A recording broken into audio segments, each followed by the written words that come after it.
Hello there and welcome to Ancient Drift, your quiet passage through the mysteries of the human mind. Tonight we are going to explore a hidden current in the story of our kind, a thread woven through ancient texts and forgotten gospels, through stories of beings who came from somewhere else and changed everything. We will move slowly through the pages of a book that was kept out of the Bible, through legends of giants and floods, through the possibility that what we call myth might be memory. Let yourself settle in. There is no need to hold on to every detail. Just let the story unfold around you like water, like the dark between stars. Human history, as it is usually told, is a record of progress. We picture our ancestors moving step by careful step from the wilderness into the light of civilization. Agriculture, writing, cities, all arriving in their proper order, each one explained by the one before. It is a tidy story, a story of human effort and human ingenuity, and for the most part we accept it without question. But beneath that official version, beneath the textbooks and the timelines, there are other stories, older stories. Stories that most of us have heard only in fragments, if at all, stories that were written down and then hidden, read aloud and then silenced, passed from one generation to the next until someone decided they should be passed no further. These are not comfortable stories. They do not fit neatly into the narrative we have built about who we are and where we came from. They speak of beings descending from the sky, of interbreeding between species, of giants who walked the earth and terrors that required a flood to wash them away. For a long time, we have treated these stories as allegory, as the primitive imagination trying to make sense of thunder and harvest and the turning of the seasons. But what if that is not quite right? What if the ancients were not speaking in metaphor at all, but trying as best they could to describe something real, something that actually happened, something so strange that we in our modern confidence have simply chosen not to see it? Tonight, we are going to walk together through one of those hidden stories. We will begin in a desert cave where teenagers threw stones and stumbled into history. We will meet a man named Enoch who flew with angels and saw the edges of the earth. We will consider the Nephilim, those giants born of a union that should never have been. And we will ask ourselves whether the line between history and myth is as clear as we have been taught to believe. There is no hurry. Breathe slowly. Let your body rest. We have all the time in the world. In the early part of 1946, in a stretch of rocky land near the Dead Sea, a handful of Bedouin boys were tending their flocks.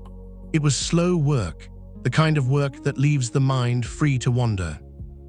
The landscape around them was ancient and empty, all pale stone and dry wind, and to pass the time they began to throw rocks at nothing in particular.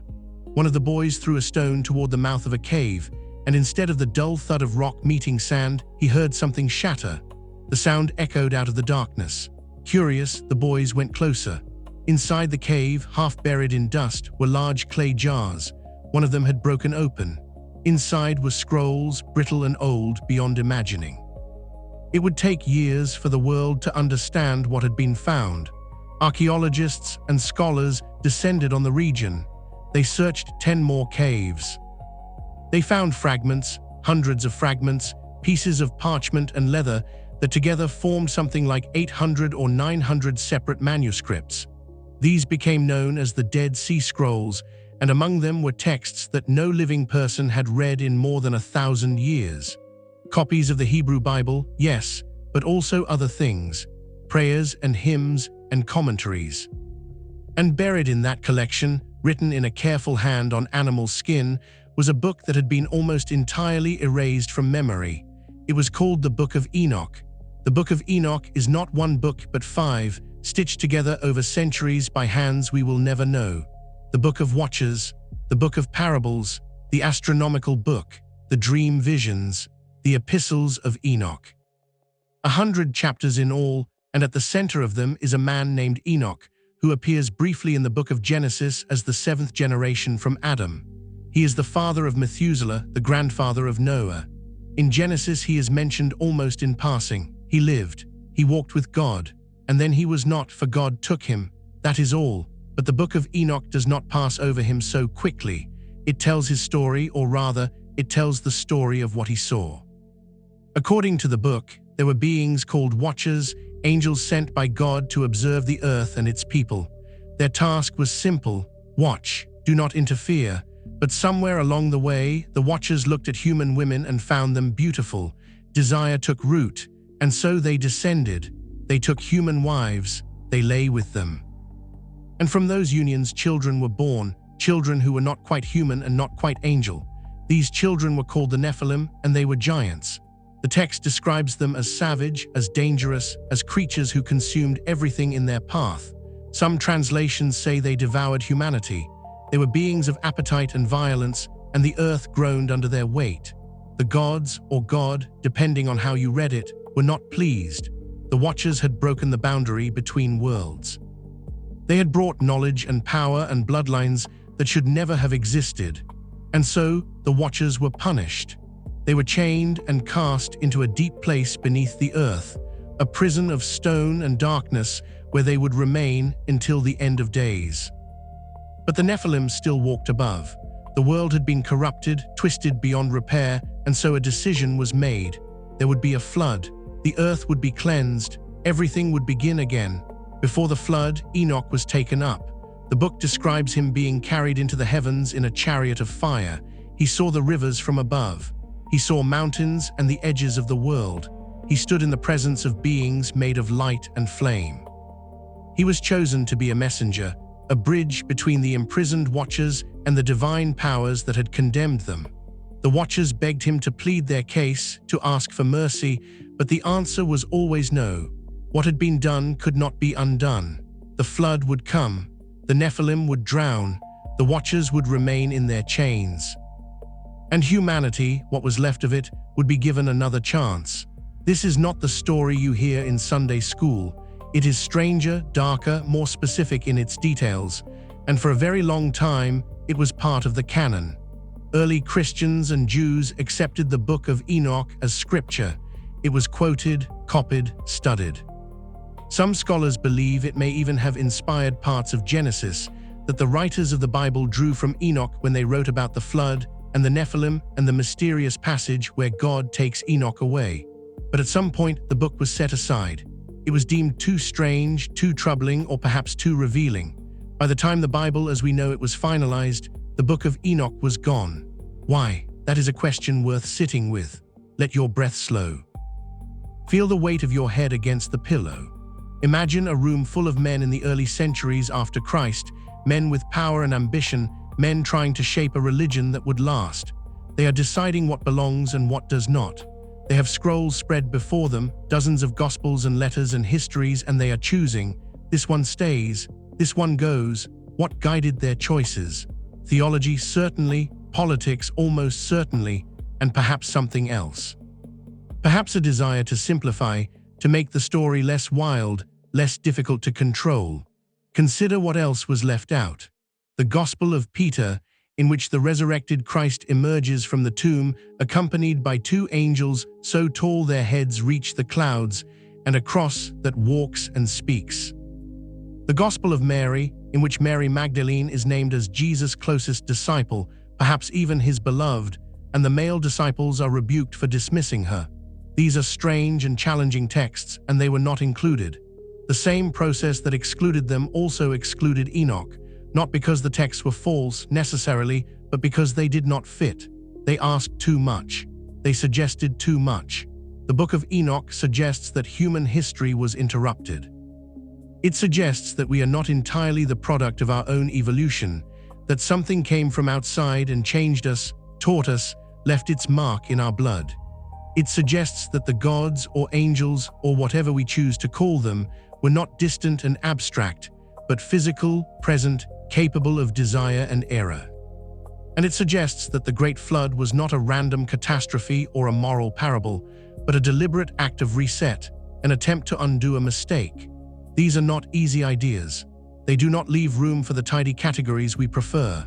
And so the book was set aside, and for more than 1,000 years, it survived only in the margins, in a few communities in Ethiopia who kept it in their liturgy, written in an ancient language called Ge'ez. It was from that Ethiopian text that the first English translation was made in 1821, and it was fragments of that same tradition that were found in the desert caves near Qumran. But even though the Book of Enoch was removed from the Bible, it did not disappear entirely. Traces of it remain. In Genesis, the Nephilim are mentioned. The text calls them heroes of old, warriors of renown. In the Book of Numbers, Israelite spies return from a land of giants, men so large that the spies felt like grasshoppers beside them. In the New Testament, the letter of Jude quotes the Book of Enoch almost word for word. The Apostle Paul writes instructions that women should cover their heads in church, a command that makes little sense until you remember that in the Book of Enoch, the watchers were drawn to women by their long flowing hair. The book was censored, but it left fingerprints everywhere, and it is not only in the Bible.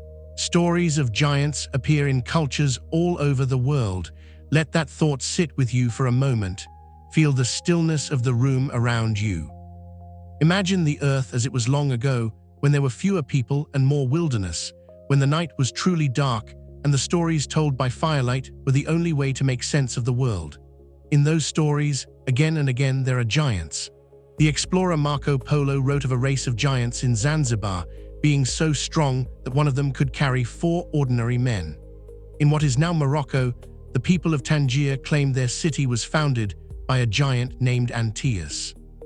Off the coast of Ireland, there is a place called the Giant's Causeway, a stretch of shore where 40,000 columns of dark rock rise from the sea in perfect hexagonal shapes. Geologists will tell you it is basalt, cooled slowly from volcanic heat. But the local legends say it was built by a giant named Finn McCool, who wanted a road across the water so he could fight a rival in Scotland. Norse mythology is full of giants. Greek mythology is full of giants. In nearly every tradition, in every corner of the earth, there are stories of beings larger and stronger than any human, beings who lived long ago and then vanished. For a long time, we have dismissed these as exaggerations, as the inventions of people who did not yet have science to explain the bones of mammoths or dinosaurs. But what if that dismissal is too quick? What if at least some of these stories point to something real? In the late 1800s and early 1900s, newspapers across North America published accounts of enormous skeletons unearthed by farmers and construction workers. 7 feet tall, 8 feet. Some reports claimed 10 or 12. The accounts described elongated skulls, double rows of teeth, bone structure that did not match any known human population. Most of these skeletons, if they ever truly existed, have since disappeared. Some say they were taken by institutions like the Smithsonian and quietly stored away or destroyed. Others say the reports were hoaxes, tall tales printed to sell papers. But the sheer number of reports, scattered across decades and geography, is difficult to ignore. Similar stories come from other places: the Amazon, Africa, Eastern Europe. In almost every case, the skeletons are said to have been found and then lost, recorded and then forgotten. It is a pattern that makes you wonder, if giants did exist, if there was once a time when beings much larger than us walked the earth, would we expect to find clear and undeniable proof? Or would we expect to find exactly what we do find? Fragments, rumors, stories that persist despite having no official place in the record. The Book of Enoch calls these giants the Nephilim, the offspring of the Watchers and human women. It describes them as beings of great strength and great hunger, beings who could not be controlled. In the Bible, they are mentioned briefly and then the story moves on. But in Enoch, they are central. They are the reason the flood had to come. They were the mistake that could not be allowed to continue. And if the flood was real, if there truly was a great deluge that reshaped the world, then the Nephilim would have drowned. Their bones would have been buried under layers of sediment and time. Most of them would never be found. But some might surface now and then, pulled from the earth by chance, and the people who found them would tell stories, and those stories would be written down, and then, perhaps, forgotten again. Let your mind rest on that image for a moment. A world before the flood. A world stranger than ours, populated not only by humans, but by others, by giants, and by the Watchers themselves, beings who came from somewhere else and taught, and corrupted and loved in ways that broke every rule. It is a world that feels like fantasy, like something out of a fever dream. But what if it is memory? What if the reason these stories appear everywhere, in every culture, is because they are not inventions but inheritances, passed down from people who actually lived through something we can no longer fully comprehend? There is another thread to pull here, and it leads even further back. Before the Book of Enoch, before the Bible, before the Hebrew tradition took shape, there were the Sumerians. They lived in Mesopotamia, in the fertile land between the Tigris and Euphrates rivers, and they are often credited as one of the first true civilizations. They had writing, they had cities, they had laws and literature, and a complex understanding of mathematics and astronomy, and they had stories. Stories of gods who came from the sky.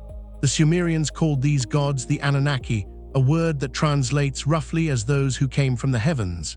According to Sumerian texts, the Anunnaki descended to Earth in the distant past.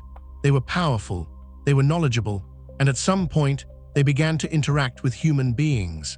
Some translations suggest they created humans, or at least modified them, shaping early hominids into something more useful.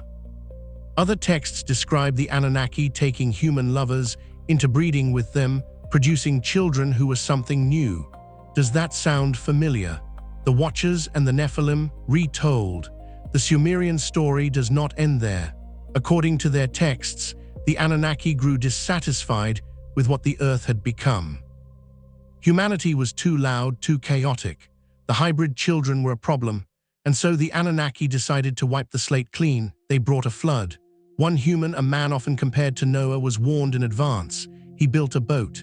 He survived, everyone else drowned. When the waters receded, the world began again. It is the same story. The details are different, the names are different, but the shape of it is the same. Beings from the sky, interbreeding, giants or hybrids. A flood to cleanse the earth. The story told by the Sumerians, retold by the Hebrews in the Book of Enoch, retold again in Genesis, echoed in myths from Greece and India and South America and Polynesia. Why does this story appear so many times, in so many places, among people who had no contact with one another? The usual answer is that floods are common, that early civilizations often settled near rivers and rivers flood, and so every culture developed a flood myth to explain the danger and the loss. That is possible, it is reasonable, but it does not explain the other details.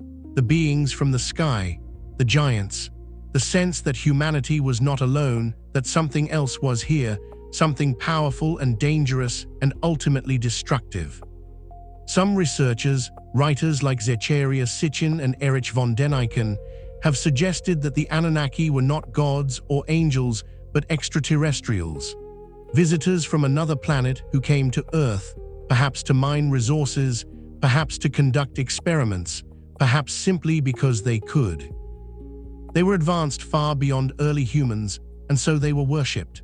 They shared some of their knowledge. They interbred, either intentionally or carelessly, and when things spiraled out of control, they left, but not before triggering a cataclysm that would erase most of the evidence. It is a controversial idea.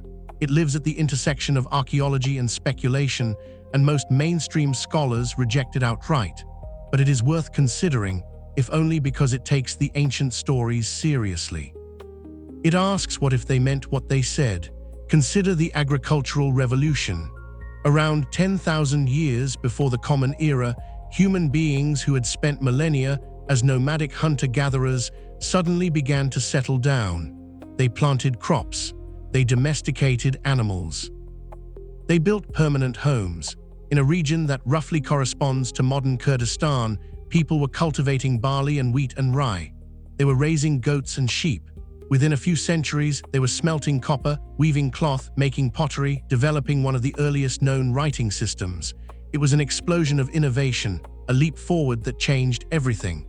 The question historians have wrestled with is why? Why then? Why there? What triggered such a rapid transformation? The traditional answer is that it was a slow accumulation of knowledge, trial and error over generations, a natural progression. But some have pointed out that the leap does not look slow, it looks sudden, and the Sumerians themselves had an answer. They said the Anunnaki taught them. The gods showed humans how to farm, how to write, how to work metal and read the stars. In the Book of Enoch, the same thing happens. The Watchers teach humanity. They reveal the secrets of metallurgy and medicine and cosmetics and war. They give knowledge that humans were not supposed to have, knowledge that changes everything.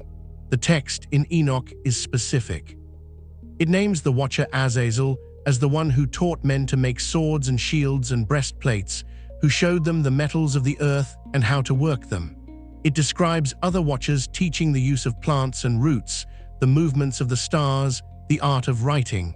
And the text is clear that this was a transgression. These were secrets meant to remain in heaven. Humanity was not ready.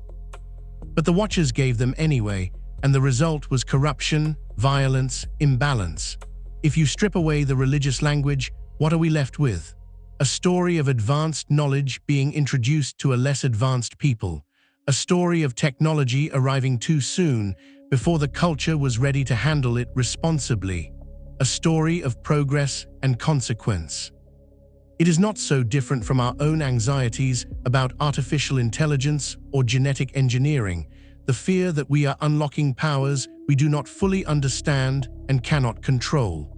Maybe the ancients were describing the same dilemma, just in the vocabulary they had.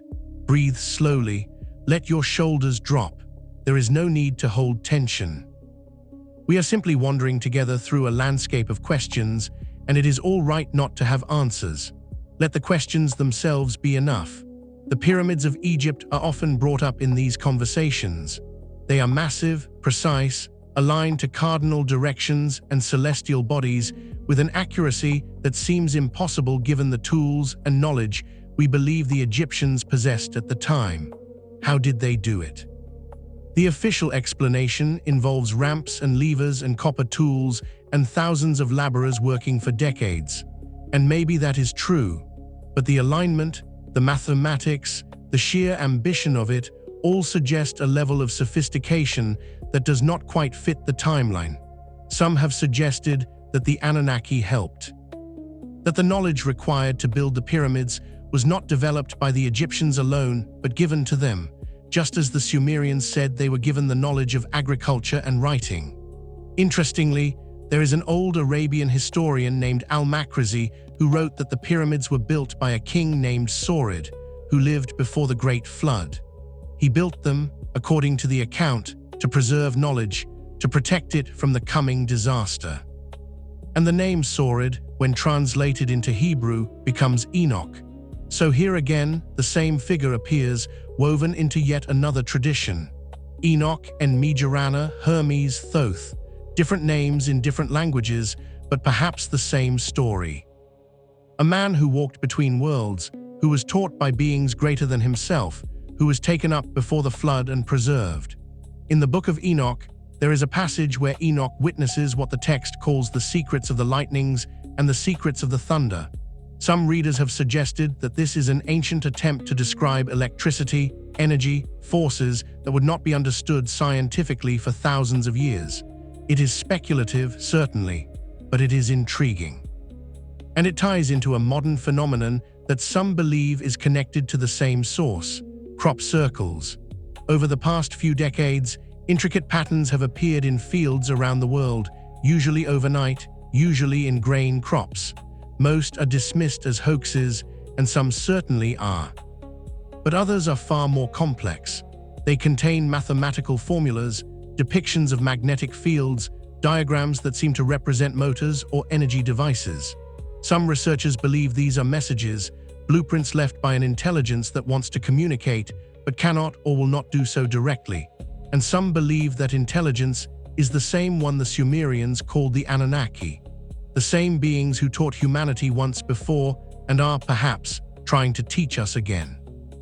UFO sightings often accompany crop circles, lights in the sky, objects moving in ways that defy known physics. Enoch described being taken aboard what he called a floating palace, huge and transparent, with floors like glass through which he could see the stars passing below. He said he was carried through the heavens, that he saw the ends of the earth from above. To a man living thousands of years ago, how else would you describe a spacecraft? What other words would you have? A chariot of fire, a palace in the sky, a throne surrounded by wheels within wheels, covered in eyes, as the prophet Ezekiel would later describe. These are not the images of metaphor. They are the images of people struggling to describe something real, something they had no framework to understand. Let yourself imagine it. Close your eyes if they are not closed already. Picture a night sky in the ancient world, no city lights, no planes, just stars and darkness. And then something descends, bright, impossibly bright, humming or roaring or silent in a way that makes the silence feel heavy. Beings emerge, taller than men, radiant, speaking in voices that resonate in your chest. They do not look entirely human. Their eyes are too large or too bright or the wrong color. They move with a grace that seems weightless. They tell you things, they show you things, and then they leave and you are left trying to explain to others what you saw. You call them angels, you call them gods, you call them watchers, because what else would you call them? And if they stayed, if they walked among humans for years or generations, if they took wives and had children, those children would be different. Larger, perhaps, stronger, longer lived. The texts describe the Nephilim as giants, but gigantism is not only about height. It can also mean strength, intelligence, presence. The offspring of two different kinds of beings would not fit neatly into either category. They would be other. And in a world not prepared for that, they would be dangerous. Not necessarily because they wanted to be, but because their very existence was destabilizing. So the decision was made. The experiment, if that is what it was, had failed. The Watchers were imprisoned, the Nephilim would be destroyed, and the method would be water. A flood so vast that nothing could survive except what was deliberately preserved. One family, one boat, pairs of animals. The story we all know, but now with a context we are not usually given. The flood was not a punishment for sin in some abstract moral sense. It was a solution to a biological and cosmic problem. The bloodlines had been contaminated. The knowledge had been given too soon. The reset button was pressed. Is there evidence of such a flood? Yes and no. There is geological evidence of massive flooding events in various parts of the world at different times. The Black Sea, for instance, was once a freshwater lake that was catastrophically flooded when the Mediterranean broke through a natural dam, an event that would have displaced countless people and drowned entire settlements. The end of the last ice age brought rising sea levels that swallowed coastlines. In Mesopotamia, sediment layers suggest periodic devastating floods, but a single global flood that covered the entire Earth. The evidence for that is harder to find. Then again, if the flood happened more than 10,000 years ago, if it was localized to the regions where early civilization existed, it would have felt global to the people who experienced it. Their whole world would have been underwater. Everyone they knew would have drowned. And the story they passed down would reflect that totality. What matters, perhaps, is not whether we can prove the flood happened exactly as described, but whether the story points to something real, a disaster. A dividing line in history, a before and after. Before the flood, there were Watchers and Nephilim and a world we can barely imagine. After the flood, there was us. Humanity as we know it, smaller, shorter-lived, alone, or mostly alone, because the stories did not stop. The gods and angels kept appearing in myths and scriptures, just less frequently, less directly. As if they were still watching, but from a greater distance. As if the rules had changed. The Book of Enoch was censored, but perhaps not entirely erased. Some scholars have suggested that the story of Adam and Eve in the Garden of Eden is itself a retelling of the Enoch narrative, disguised, compressed, made safer. Look at it that way and the pieces start to fit. God creates Adam and places him in the garden to tend it, just as the Watchers were sent to watch over the earth. From Adam's rib, Eve is made. The two are told they may eat from any tree except the tree of knowledge of good and evil. But the serpent tempts them. They eat. Their eyes are opened. They gain knowledge they were not meant to have. And they are cast out of the garden, exiled, cursed to live mortal lives of pain and labor. Read as allegory, the story maps almost perfectly onto the Book of Enoch. The Watchers are Adam, Humanity is Eve. The forbidden fruit is the secret knowledge the Watchers gave to humans, the metallurgy and writing and astronomy and war. Eating the fruit represents the interbreeding, the crossing of boundaries, the birth of the Nephilim. And the expulsion from Eden is the flood, the punishment, the end of the old world and the beginning of the new. It is the same story, told in a way that fit the theological needs of the people who compiled the Bible. It preserved the essential truth while making it acceptable, palatable, less dangerous. If that is the case, then the story was never really lost. It was just hidden in plain sight, woven into the fabric of the most widely read book in human history. And maybe that was intentional. Maybe the people who shaped the biblical canon knew they could not erase Enoch entirely. It was too important, too deeply embedded in the tradition. So they transformed it, made it symbolic, and trusted that someday someone would look closely enough to see what was really being said. All of this raises a question that has no easy answer. What is history? Is it only what we can prove with artifacts and carbon dating and peer-reviewed journals? Or is it also what people remembered, what they wrote down, what they insisted was true even when the authorities told them to be quiet? For most of human existence, history was oral. It was stories told by firelight, passed from elder to child, shaped and reshaped with each telling. Some details were lost, some were exaggerated, but the core, the shape of the thing, often remained. When those stories were finally written down, they were already ancient. And when they were written down again, copied and translated across centuries and languages, they changed further. But something persisted. The Book of Enoch persisted. It survived in Ethiopia when it was forgotten everywhere else. It was found in desert caves, pulled back into the light after 2,000 years. The stories of giants persisted. They appear in newspapers and local legends, and the quiet conversations of farmers who unearth bones they cannot explain. The story of the flood persisted. It is in the Bible, the Quran, the Epic of Gilgamesh, the Hindu Puranas, the myths of the Hopi and the Maori and the Aboriginal Australians. Everywhere the same story. Everywhere the memory of a world that ended in water. Why, if it is all just myth, just imagination, why is it so consistent? Why do cultures that had no contact with each other tell the same story? The simplest answer, and maybe the truest, is that they are all remembering the same event. Something happened, something so catastrophic, so world-altering, that it became the defining moment of early human history. And woven into that memory is another one, stranger and harder to accept: the memory of others. Beings who were here before the flood, beings who changed us, taught us, interbred with us, and then were gone. It is a lot to hold. Let your body soften. Feel the weight of yourself sinking into the bed, into the quiet. You do not have to decide what is true. You do not have to solve the mystery. Tonight is just for listening, for letting the story wash over you like rain. There is something almost comforting in the idea that we have forgotten so much. That whole chapters of human experience have slipped beneath the surface of memory, leaving only ripples, only traces. We live in an age that prizes certainty, that wants everything documented and verified and neatly categorized. But the past was not like that. The past was vast and strange and full of things that defy our categories. Maybe the ancients knew things we have not yet remembered. Maybe they saw things we have trained ourselves not to see.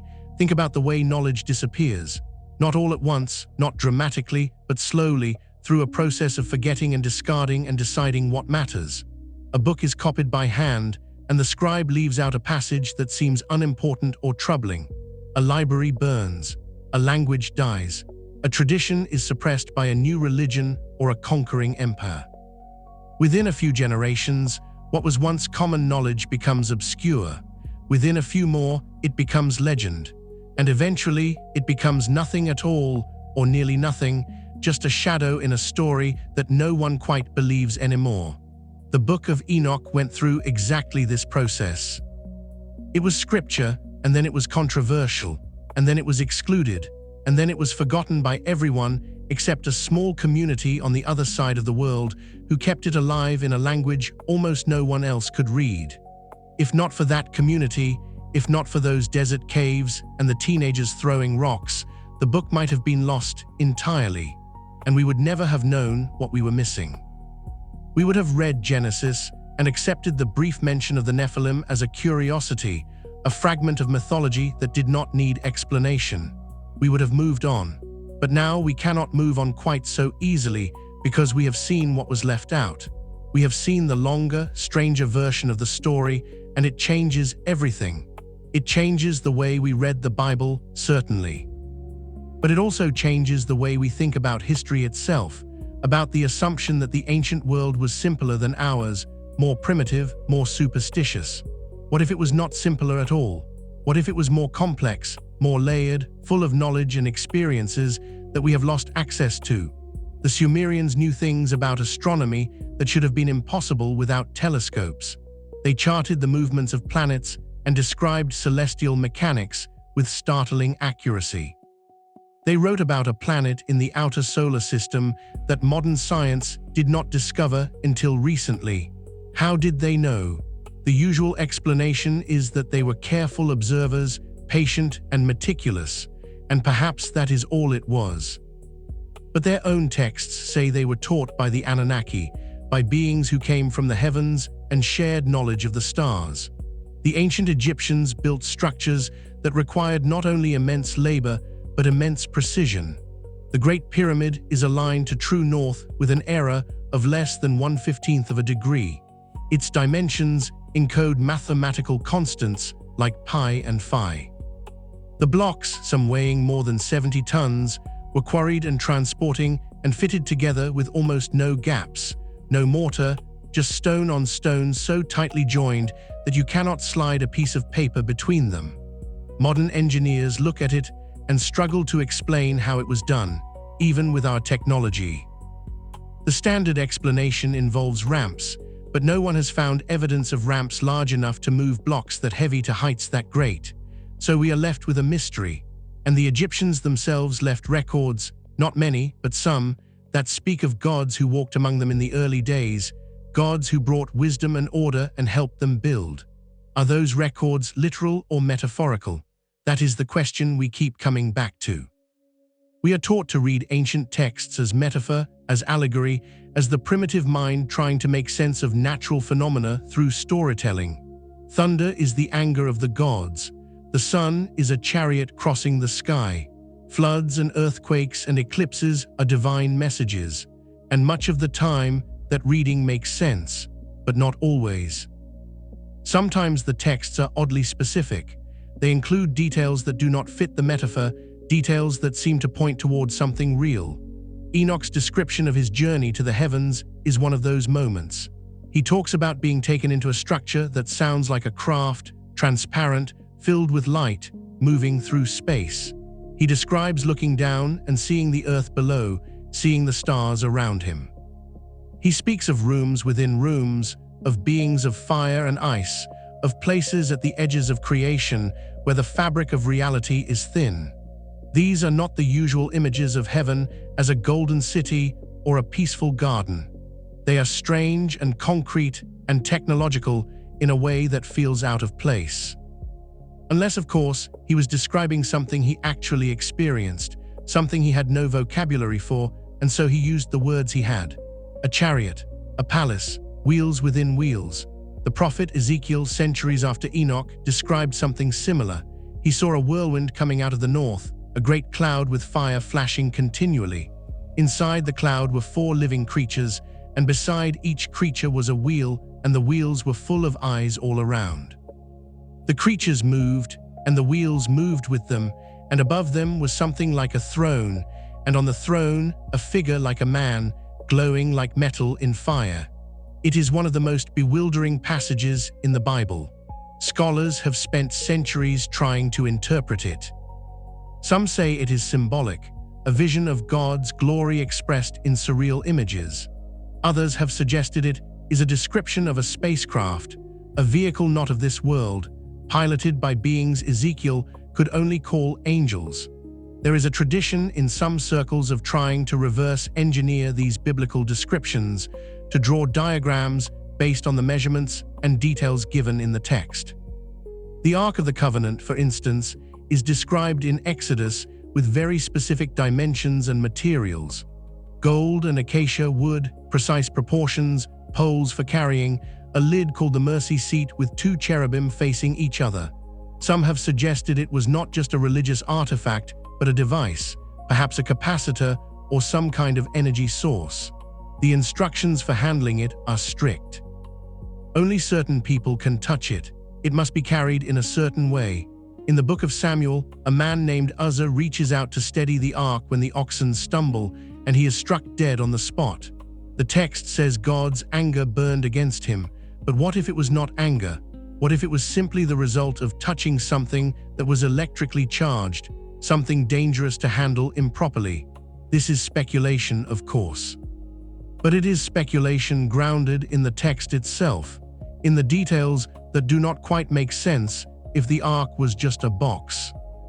And it points to a larger possibility, which is that some of the sacred objects and rituals described in ancient texts were based on actual technology that was given or taught by beings who understood it, even if the humans who received it did not fully understand. Over time, the technology would break or be lost, but the rituals would remain, passed down as religious practice long after their original function was forgotten. Let yourself drift with that thought for a moment. Imagine a world where the sacred and the technological are not separate, where the temples are not just places of worship, but places of power, literally. Where the priests are not just spiritual leaders, but technicians, operating devices they were trained to use, but not necessarily trained to understand. The line between magic and technology is thinner than we think. Any sufficiently advanced technology, as the saying goes, would be indistinguishable from magic to someone who did not understand it. And if that technology was then lost, if the knowledge of how it worked disappeared, what would remain?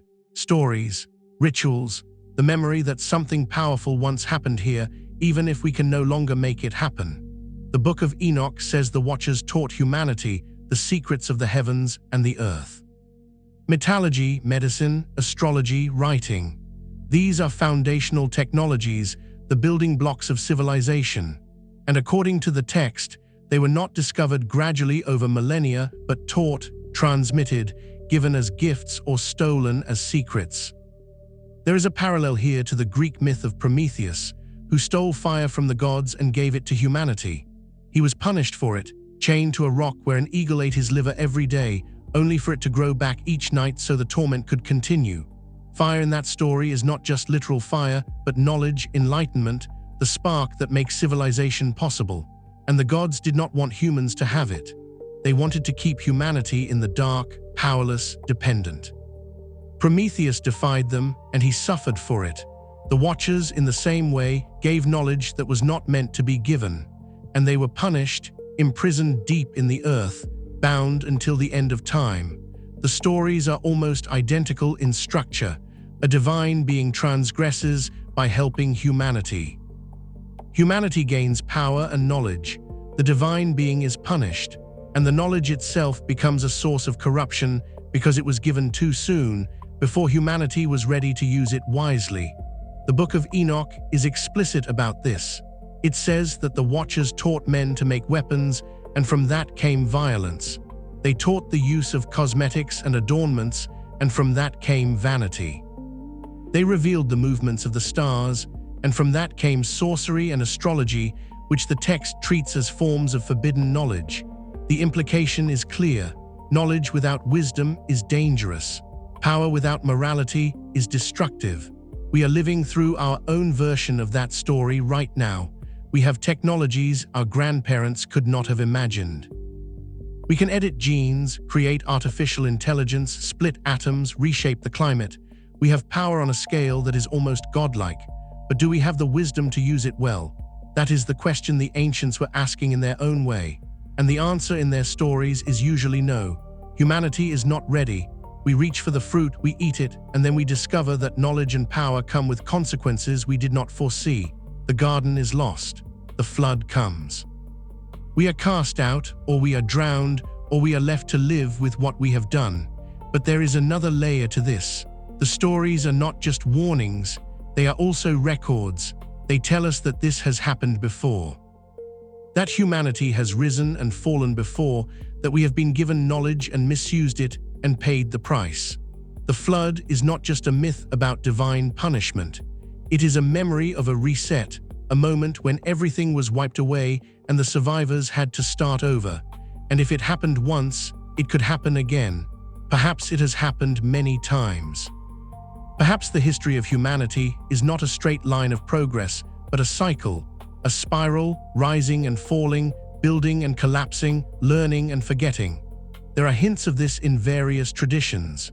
The Hindus speak of yugas, vast cycles of time in which the world goes through ages of increasing darkness and decline, ending in destruction and renewal.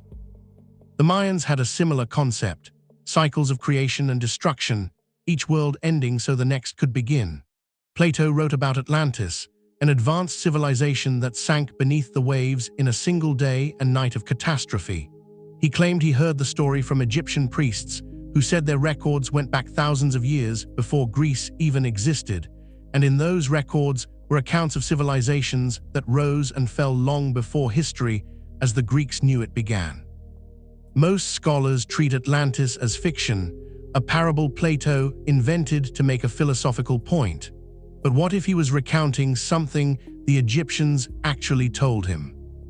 What if their records did contain stories of an older world, a world before the flood, a world where knowledge and power reached heights we can barely imagine, and then it all came crashing down? The details might be exaggerated or confused, filtered through centuries of retelling, but the core might still be true. There was something before, and it ended.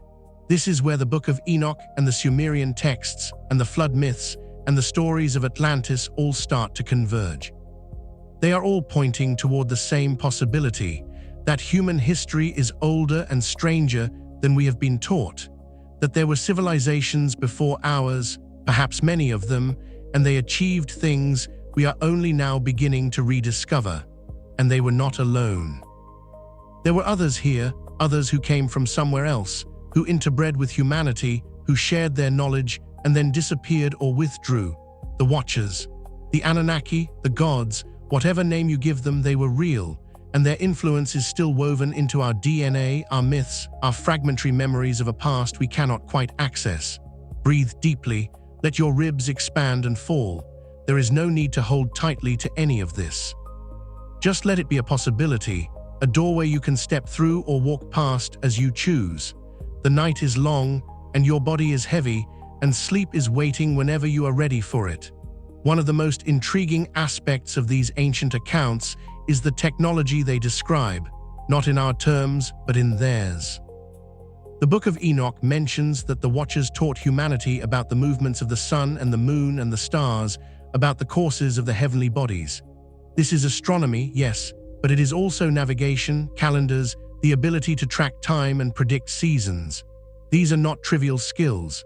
They are foundational to agriculture, to architecture, to any society that wants to build something lasting. And according to Enoch, they were taught, not discovered.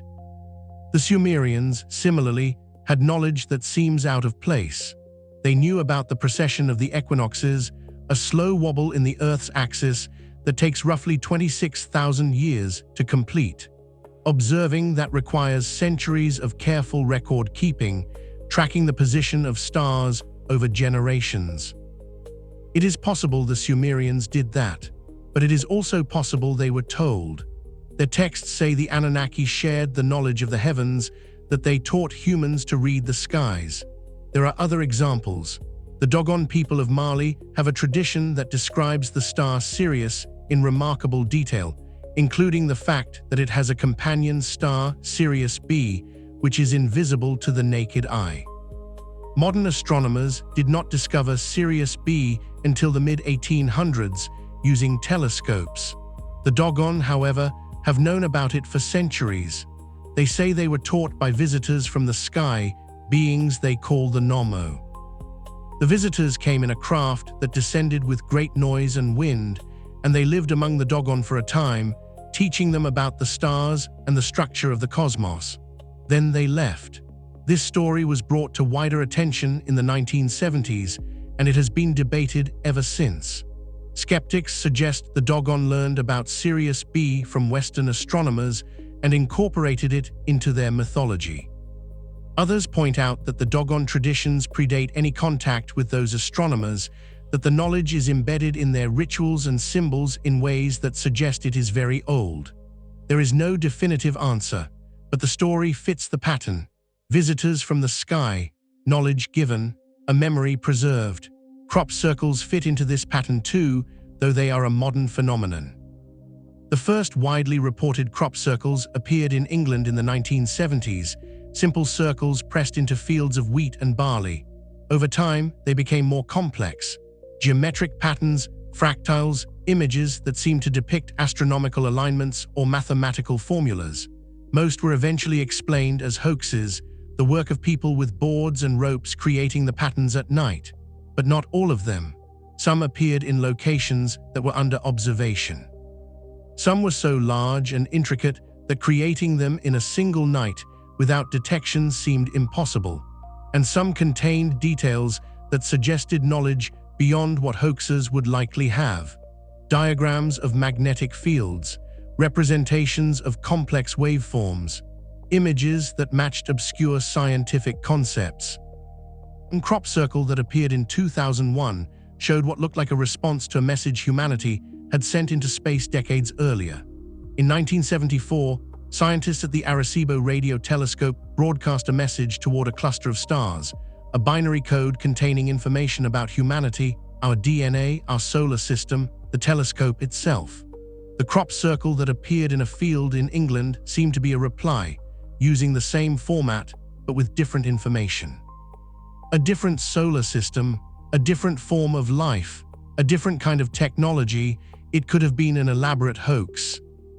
But if it was, the hoaxers had to understand the original message, decode it, create a plausible response, and then encode that response into a pattern that could be laid out in a field at night without being seen.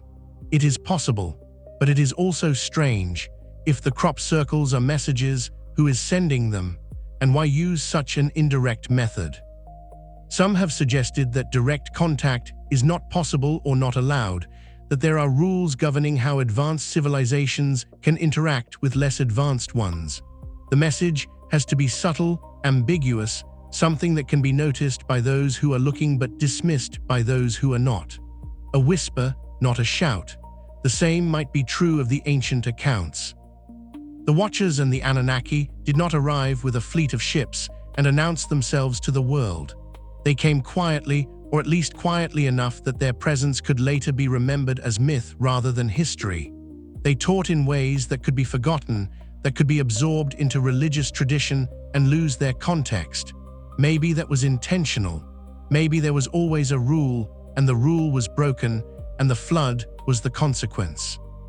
Or maybe the flood was natural, a cataclysm that had nothing to do with divine intervention, and the survivors made sense of it by weaving it into their existing stories about the gods and the Watchers and the giants. Maybe the disaster came first, and the explanation came later. That is how humans work. We need stories to make sense of chaos. We need reasons, even if we have to invent them. A flood that kills everyone you know is unbearable if it is random. But if it is punishment, if it is the gods cleansing the earth of corruption, then at least it has meaning. At least there is a logic to it, even if that logic is harsh. The Book of Enoch provides that logic. It says the Nephilim were devouring humanity, that the earth was full of violence and bloodshed, that the corruption had become so great that the only solution was to start over. The flood was not capricious. It was necessary. And the fact that Noah and his family were saved shows that it was not about destroying humanity entirely, just resetting the experiment, removing the contamination, giving the species another chance. In that reading, the story is almost hopeful. We failed, but we were given another opportunity. We are here because someone decided we were worth saving. But that raises uncomfortable questions. If the Nephilim were destroyed, if the Watchers were imprisoned, why do the stories continue? Why do giants and angels and visitors from the sky keep appearing in human history, not just in ancient texts, but in medieval accounts and modern sightings? Are they remnants, survivors, beings that slipped through the cracks? Or did the flood not really end things? Did it just force them underground, out of sight, waiting? There are legends in various cultures about subterranean worlds, places beneath the earth where other beings live. The Greeks had the underworld. The Norse had realms beneath the roots of the world tree. Tibetan Buddhism speaks of Shambhala, a hidden kingdom that exists in another dimension or beneath the surface. Native American traditions include stories of the ant people who lived in vast caverns and sheltered humans during cataclysms. The idea appears everywhere, and in the Book of Enoch, the Watchers are imprisoned in a place beneath the earth, chained in darkness, waiting for a final judgment that has not yet come. What if they are still there? What if the prison is not a metaphor but a location, a deep place we have not yet found or cannot access? Modern cave explorers have descended miles into the earth and discovered ecosystems that exist in total darkness, life forms that have never seen the sun, rivers and caverns vast enough to hold cathedrals. And we have only explored a fraction of what is down there. The deeper you go, the stranger it gets. Temperatures rise, pressure increases, the rock itself becomes hostile. But there are still places we have not reached, voids detected by seismic instruments, anomalies that suggest hollow spaces far below the crust. Could something be living there? Could something be imprisoned there, just as the text says? It sounds like fantasy, but so did the idea of giant squids until we found them. So did the idea of microbes that live in boiling acid until we discovered them in volcanic vents. The Earth is stranger than we give it credit for. And if beings from somewhere else once came here, if they interbred with humans and were then punished and hidden away, where else would you put them but somewhere we could not easily go? Somewhere deep and dark and forgotten. This is the territory where history and myth and speculation all blur together. We are beyond the reach of what can be proven. We are in the realm of what might be true, what could be true, what the ancients insisted was true even though we have chosen not to believe them. And maybe belief is not the point. Maybe the point is just to hold the door open, to allow for the possibility that the world is larger and older and more mysterious than the maps we have drawn. Your breathing is slowing now. Your body is settling into stillness. There is no urgency here, no need to decide anything. Just let the story continue to unfold, soft and quiet, like snow falling on a field at night. The question of what we choose to remember and what we choose to forget runs deeper than individual memory. Entire civilizations have mechanisms for this, ways of deciding which stories get preserved and which ones fade into silence. Libraries are built to house certain texts and not others. Councils convene to determine which scriptures are sacred and which are heretical. Conquerors burn the records of the conquered and replace them with their own narratives. This is not conspiracy. It is simply how power works, how it has always worked. Those who control the present control the past, and those who control the past shape the future. When the Book of Enoch was excluded from the biblical canon, it was not done in secret or with malicious intent, at least not entirely. The early church fathers had genuine theological concerns. The book raised questions they could not answer. It suggested a cosmology that was difficult to reconcile with emerging Christian doctrine. If angels could sin, if they could be punished and imprisoned, what did that mean for the nature of free will, for the hierarchy of creation? If there were beings called Nephilim who were neither fully human nor fully divine, where did they fit in the order of salvation? Could they be redeemed? Were they damned from birth? These were not trivial problems. They struck at the heart of what it meant to be human, what it meant to be saved. And so the decision was made slowly, over centuries, to set Enoch aside. Not to destroy it entirely, because that would have been too obvious, too heavy-handed, but to simply stop copying it, stop reading it in churches, stop treating it as authoritative. Let it drift to the margins. Let it survive only in places too remote to police, like Ethiopia, where the church developed differently, where local traditions held more sway than the pronouncements of Rome or Constantinople. And for a long time, that strategy worked. The book was forgotten. It became a rumor, a title mentioned in ancient lists of scriptures, but unavailable, unread, a ghost. But information has a way of resisting erasure. It finds cracks to slip through, a fragment copied by a curious monk, a mention in a commentary that survives when the original does not. And eventually, in that cave near Qumran, jars full of scrolls waiting in the dark for 2,000 years until some boys with stones and too much time stumbled into them.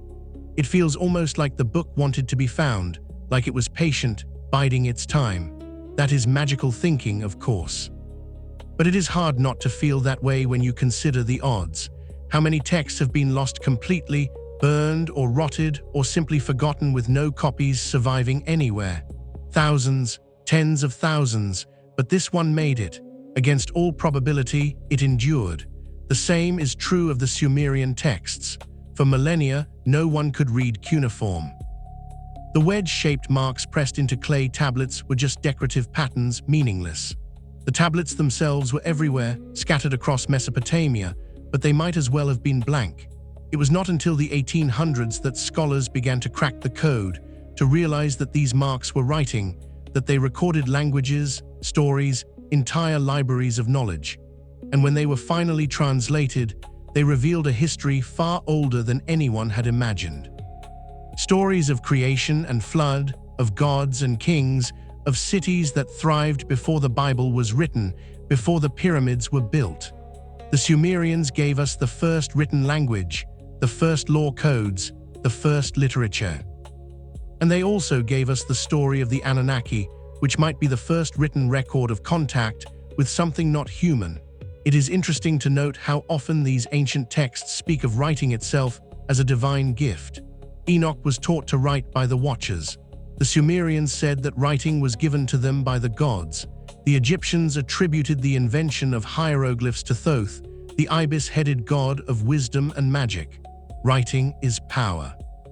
It allows knowledge to transcend the individual, to survive beyond a single lifetime, to be transmitted across generations and geography. Before writing, everything depended on memory, on oral tradition, and oral tradition is fluid. It changes with each telling. Details are lost or embellished, but writing fixes things. It makes them permanent. And if you want to give a less advanced civilization a tool that will change everything, writing is a good place to start. The Watchers taught writing, and they taught other things too. The Book of Enoch lists them specifically. Azazel taught the making of weapons and armor, the working of metals. Semjaza taught enchantments and the cutting of roots, which sounds like herbalism or early chemistry. Amaros taught the resolving of enchantments, perhaps a form of counter-magic or medicine. Barakel taught astrology. Kokabeel taught the constellations. Ezekiel taught the knowledge of the clouds, which might mean weather prediction. Arakiel taught the signs of the earth, possibly geology or agriculture. Shamsiel taught the signs of the sun, astronomy, or the understanding of solar cycles. Each Watcher had a specialty, an area of knowledge they passed on. It reads like a curriculum, like they were deliberately educating humanity in different fields. Why would they do that? If we take the story at face value, the Watchers were sent to observe, not to interfere. But they interfered anyway, and they did so systematically, teaching different branches of knowledge as if following some plan. Were they acting out of compassion, trying to help a species they had come to care about? Or was there another motive? Some interpretations suggest the Watchers were rebels, that they defied the will of the higher gods because they believed humanity deserved more than it had been given. In that reading, they are heroes, Promethean figures who sacrificed themselves to uplift a struggling species.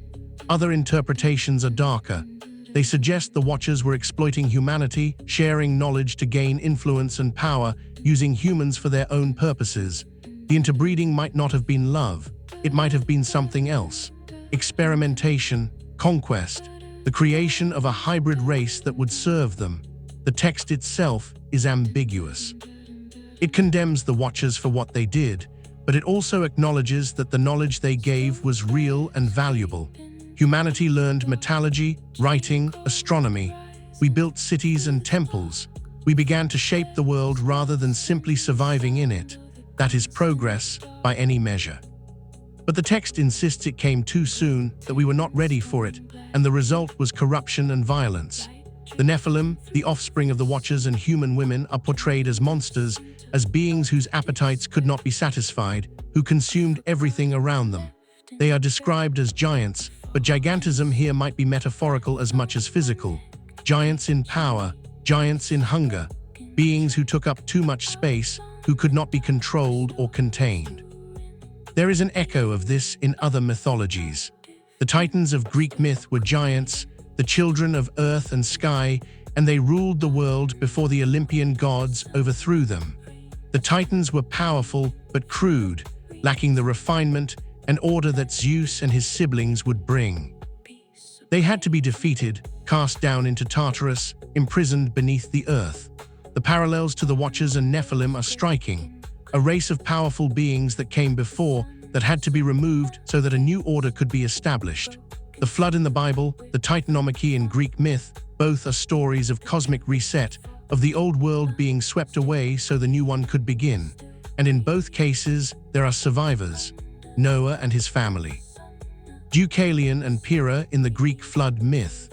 A remnant is preserved, a seed from which humanity can grow again.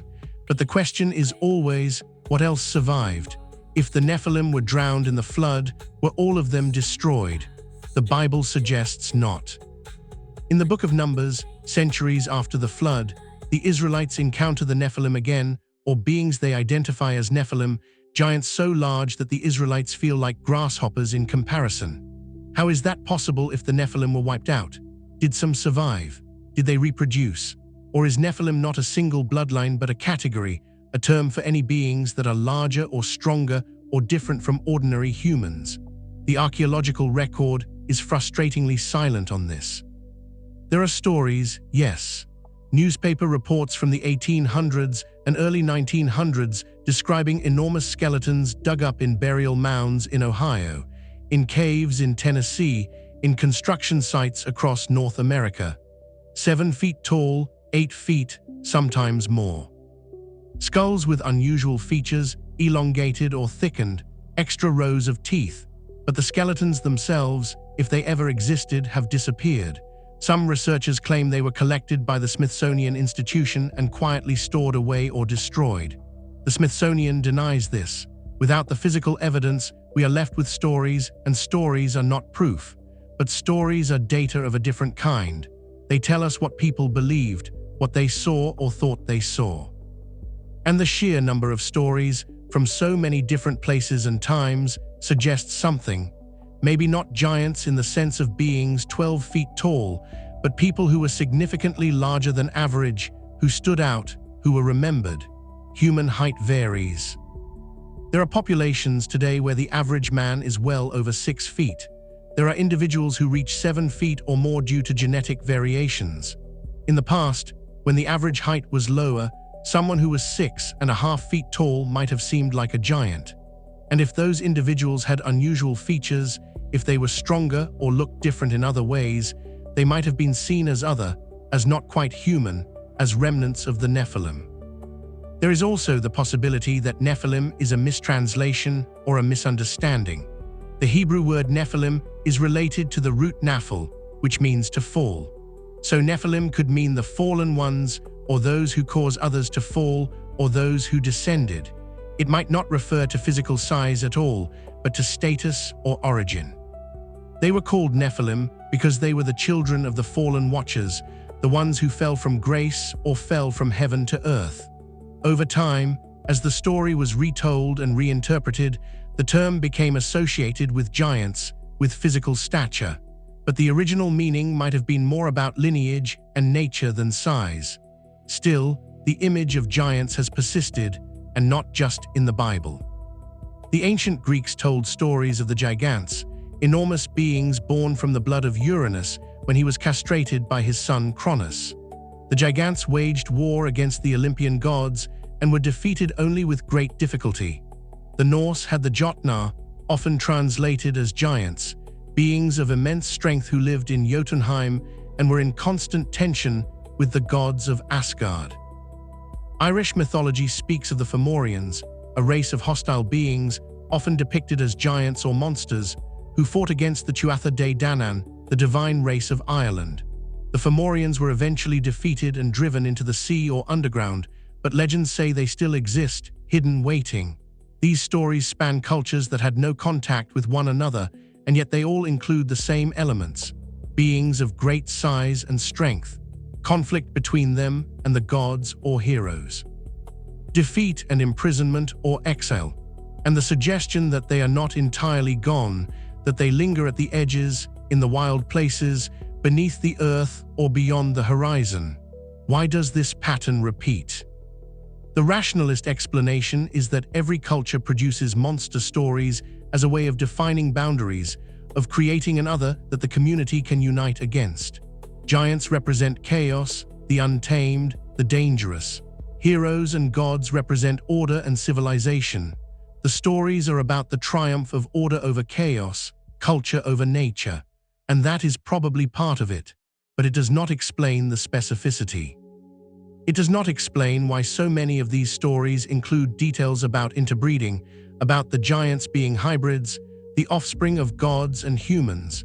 It does not explain why they are so often associated with forbidden knowledge, with secrets that should not have been revealed. And it does not explain the flood. Not every culture has a giant myth, but almost every culture has a flood myth. And in many of those flood myths, the flood is sent to destroy beings that should not exist, beings that were a mistake or an abomination, beings born of the union between the divine and the mortal. The Greek flood myth involves Deucalion, the son of Prometheus, the titan who gave fire to humanity. When Zeus decides to destroy the human race because of its wickedness, Prometheus warns his son. Deucalion builds a boat, and he and his wife survive. After the flood, they repopulate the earth by throwing stones over their shoulders, which transform into people. It is a strange image, but it carries a meaning. The new humans are born from stone, from the earth itself, not from divine or hybrid parentage. They are purely human, untainted. The flood has cleansed the bloodline. In the Hindu tradition, the story is told of Manu, the first man, who is warned by a fish about a coming flood. The fish, who is actually the god Vishnu in disguise, tells Manu to build a boat and gather seeds and animals. The flood comes and Manu survives. From him, the human race begins again.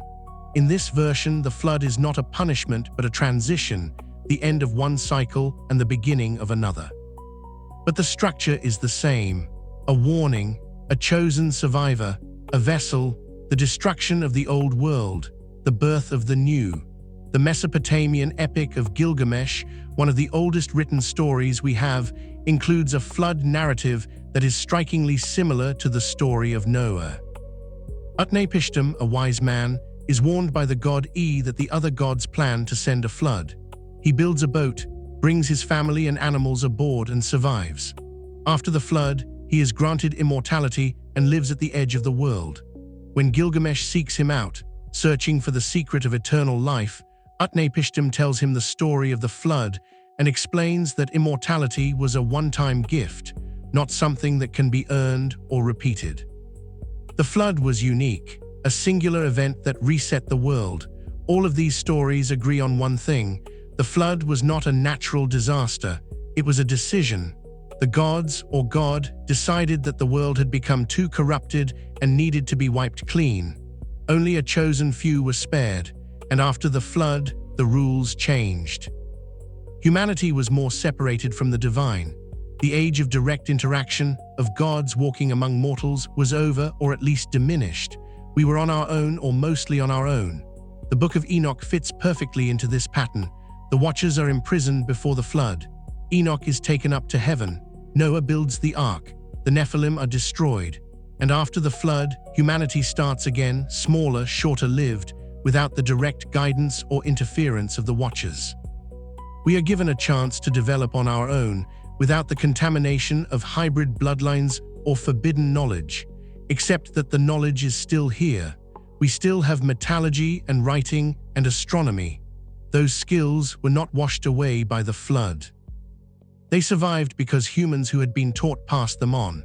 The knowledge persisted, even if its source was forgotten. And maybe that is the real story, not that the Watchers were entirely erased, but that their influence was diluted, pushed into the background, remembered only in fragments and myths. They are still part of us, woven into our history and our DNA if the stories of interbreeding are true, but they are no longer visible. They no longer walk among us openly.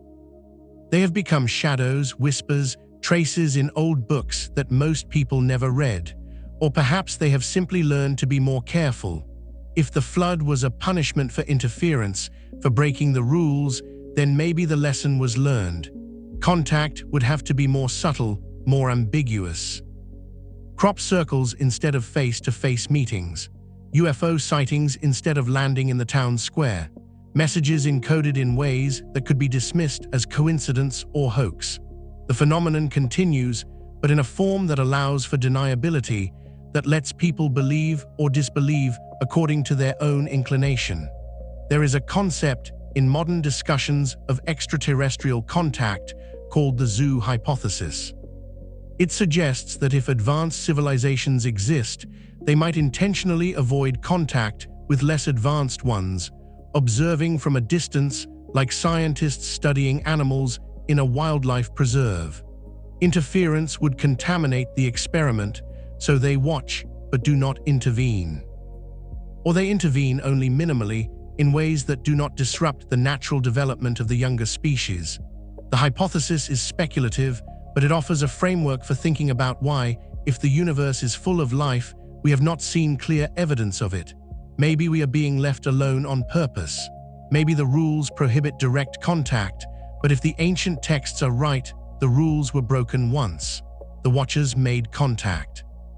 They taught and interbred and changed the course of human history, and they were punished for it. So maybe the rules are back in place now. Maybe the experiment is running again and we are being watched, but from a distance, with no more interference than absolutely necessary. Or maybe the Watchers are still here, still imprisoned, and what we are seeing now, the UFOs and the crop circles and the strange sightings, are attempts by others to communicate with us, to prepare us, to slowly bring us back into the fold of a larger cosmic community. Let your eyes remain closed. Let your thoughts drift like leaves on a slow-moving stream. None of this requires your decision tonight. The questions can wait. The mysteries have waited this long. They will wait a little longer. There is something deeply human about the need to know where we came from. Children ask it. Civilizations ask it. We build telescopes to look back toward the beginning of the universe. We dig in the earth for bones and pottery shards. We sequence ancient DNA extracted from teeth and fingernails preserved in caves. All of this effort, all of this curiosity, stems from the same fundamental question: what is our origin? And woven into that question is another, quieter one: are we alone? Have we always been alone? The official story says yes. We evolved on this planet through natural selection over millions of years. We are the product of biology and time and accident. There was no intervention, no guidance, no outside influence.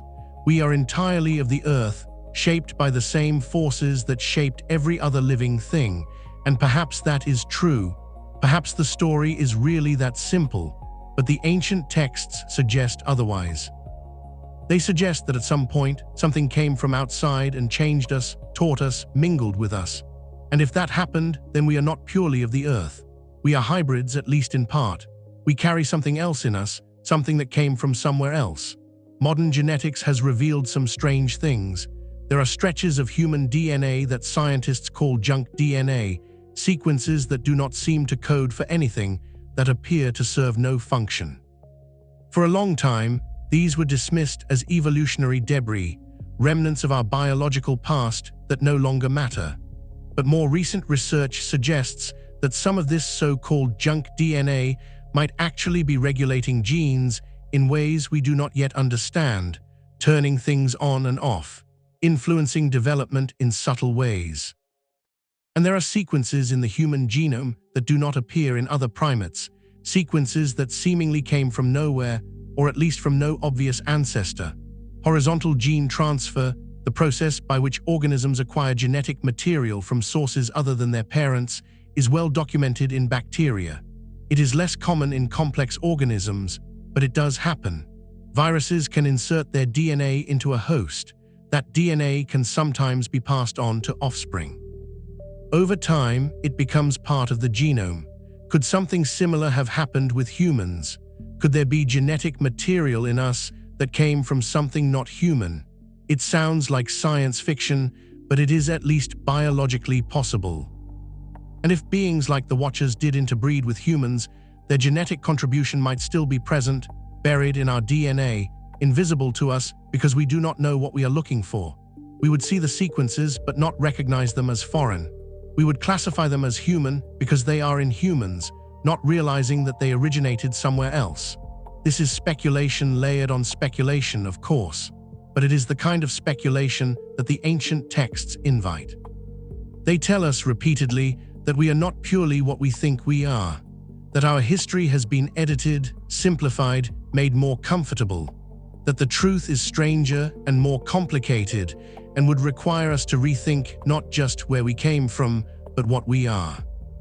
There is a story told in various mystical traditions about the origin of the soul.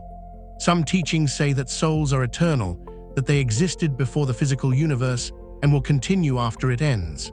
Others say that souls are created individually, that each one is new, unique, brought into being at the moment of conception or birth. But there is another idea, found in Gnostic texts and certain esoteric schools, that says some souls are older than others. That some souls come from the divine realm, fragments of the original unity that have descended into matter, and that other souls are younger, created here in the material world, and have never known anything else. The old souls carry a memory, faint and often unconscious, of where they came from. They feel out of place in the world, as if they are in exile. The younger souls are more at home here. They do not carry the same sense of longing or displacement. The Gnostics called the material world a prison, a trap created by a false god who wanted to keep souls bound in matter, forgetful of their true origin. Salvation in this framework comes through knowledge gnosis, the remembering of what you truly are. You are not your body, you are not even your mind. You are a spark of the divine, trapped in flesh, and the goal is to wake up, to remember, and eventually to return to the source. This idea was condemned as heresy by the early church, and the Gnostic Gospels were suppressed, much like the Book of Enoch. They were too strange, too challenging, too subversive of the established order, but they survived, hidden in jars in the Egyptian desert, found centuries later at Nag Hammadi, brought back into the light. And what they describe is a cosmos far more complex than the simple heaven and earth of Orthodox theology. Multiple realms, multiple layers of reality. Archons, rulers of the material world who seek to keep humanity ignorant. A hidden God, the true God, who is beyond all the rest. And Christ as a revealer, a teacher who comes to remind humanity of what it has forgotten. There are echoes here of the Book of Enoch, beings who descend from higher realms, knowledge that is given and then suppressed, humanity trapped in a condition it does not fully understand. The difference is in the tone. Enoch portrays the knowledge as dangerous, something that corrupted humanity. The Gnostics portray knowledge as liberating, the only thing that can free us, but both agree that something happened, some transaction between the human and the divine, and we are living in the aftermath. If you imagine history as a river, the official version is a single stream, flowing steadily from the past into the present. But these alternative accounts suggest that the river has tributaries we have forgotten about, branches that split off long ago and were covered over or redirected. The water still flows, but the map has been redrawn. The Book of Enoch is one of those tributaries. So are the Gnostic texts. So are the Sumerian accounts of the Anunnaki. They all point toward the same hidden current, the same secret history, and the fact that they were suppressed, forgotten, dismissed, only makes them more intriguing. Why go to the trouble of erasing something unless it poses a threat, unless it reveals something that those in power would prefer remain hidden? Power, in the end, is about controlling the narrative. If you can control what people believe about the past, you can shape how they think about the present and what they imagine for the future. Religion does this. Governments do this. Institutions of all kinds do this. They decide which stories get told and which ones do not. And for the most part, people accept the stories they are given, It is easier that way. It is more comfortable. But every now and then, a jar of scrolls is found in a cave. A tablet is translated. A witness comes forward with an account that does not fit, and the cracks in the narrative begin to show. The question is not really whether the Book of Enoch is literally true. The question is what it represents. It represents a memory, a tradition, a way of understanding the world that was once widespread and then systematically excluded. And if one major text can be excluded, how many others have been lost entirely? How much of our history exists only in fragments or not at all? We like to think that we know the past, that it is settled, documented, fixed. But the past is not fixed. It is constantly being rewritten, reinterpreted, revised. New discoveries change the story.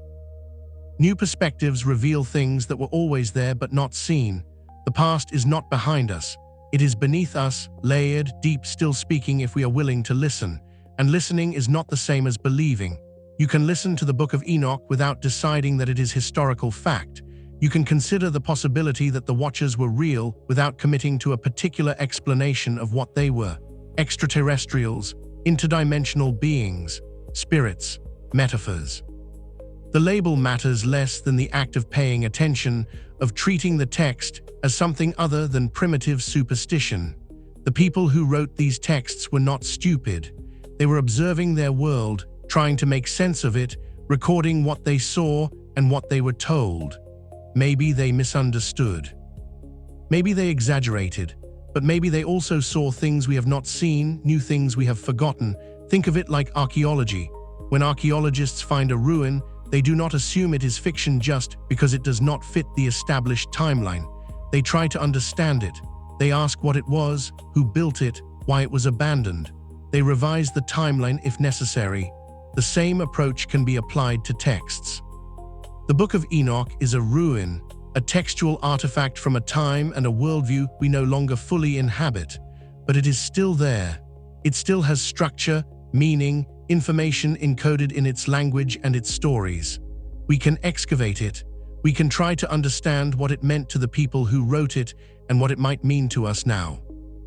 One of the most haunting images in the book is the description of the imprisoned Watchers.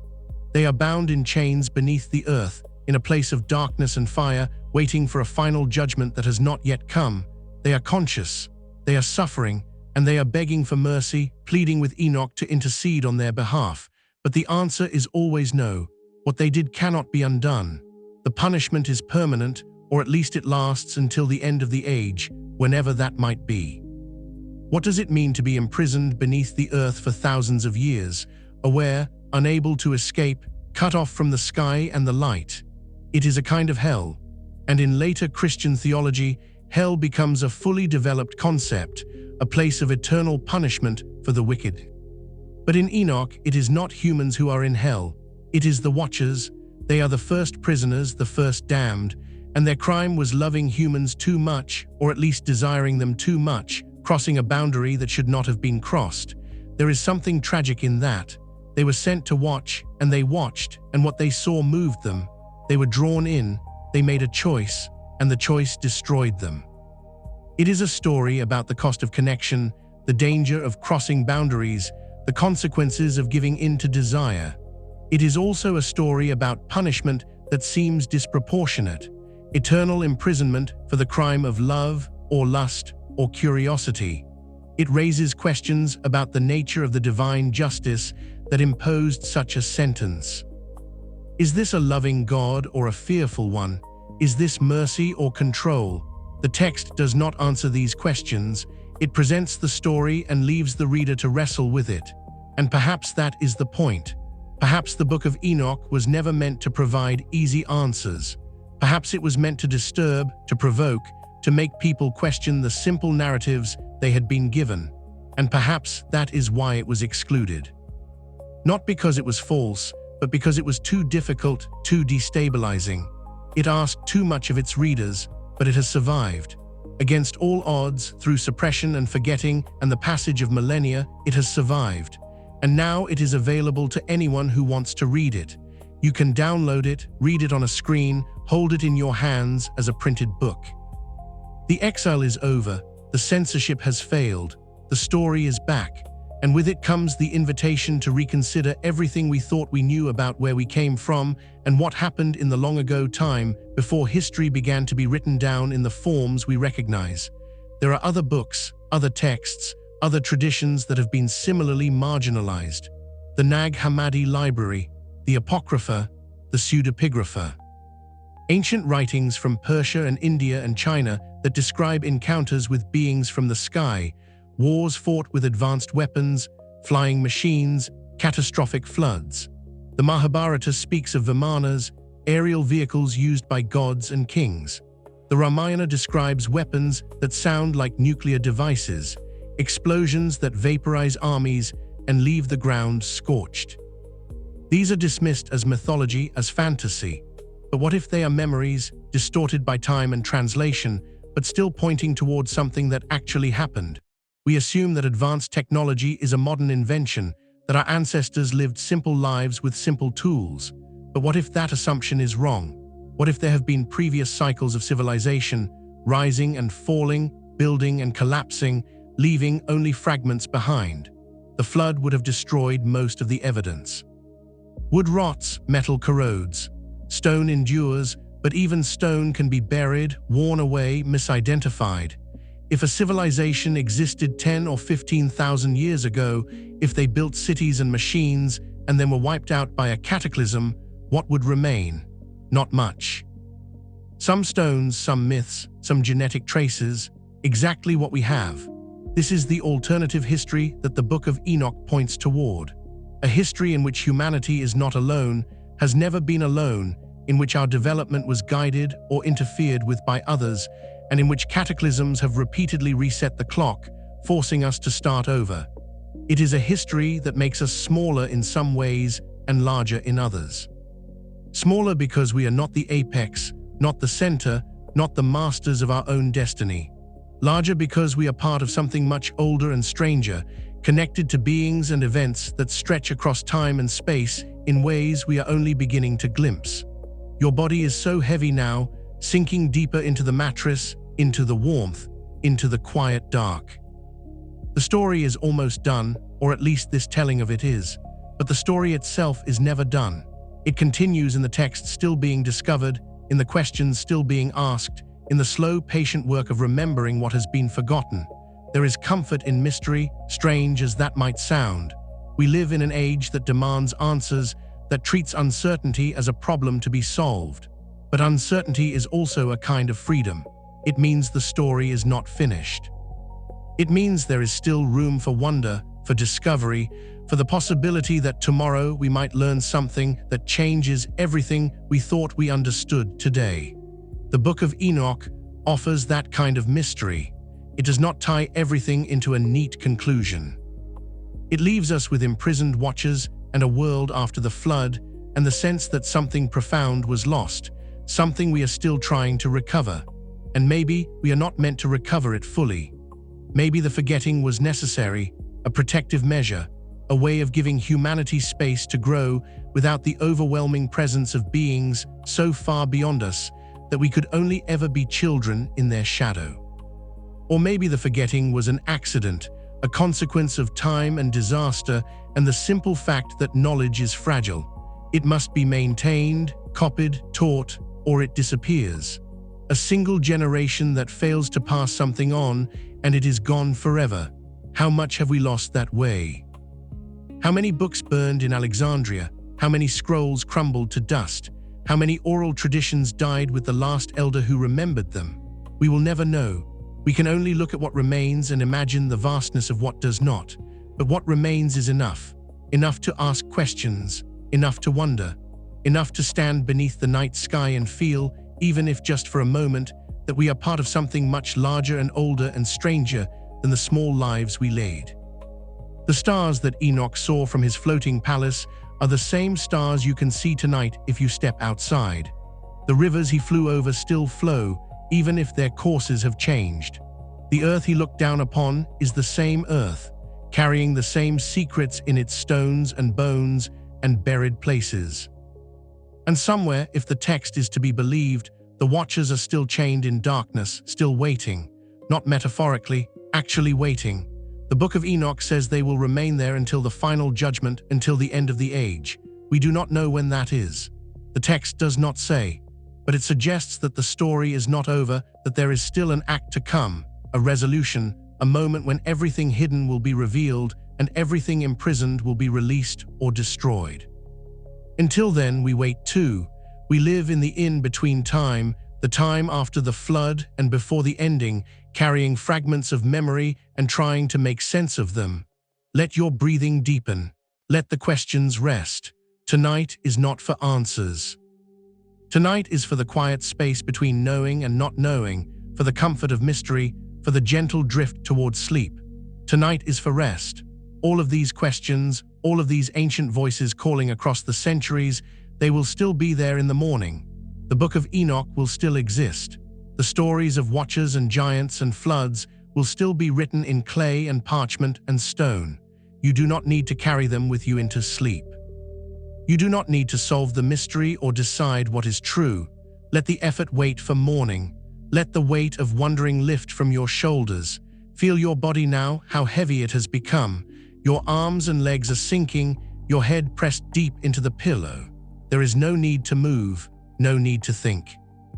Just breathe slowly, easily, letting each breath carry you a little further down, a little deeper into stillness. Your chest rises and falls like a gentle tide.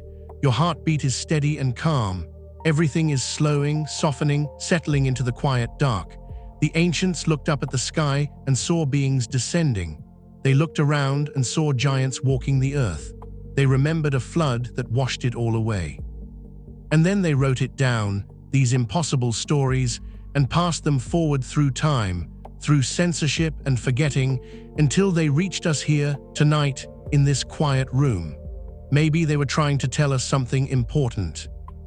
Or maybe they were simply doing what humans have always done, telling stories to make sense of a world too large and strange to fully understand. Either way, their voices have traveled so far to reach you, and now you can let them go. You have listened, that is enough. The Watchers are still chained if they were ever real. The Nephilim are still gone, washed away by water and time. And you are here, safe, warm, drifting towards sleep. The mysteries will keep. The past will wait. Tonight is only for this, for the gentle letting go, for the body's wisdom as it pulls you down into rest. Sleep well, good night, still drifting. Let the rain take over from here. Close your eyes and let it wash everything away.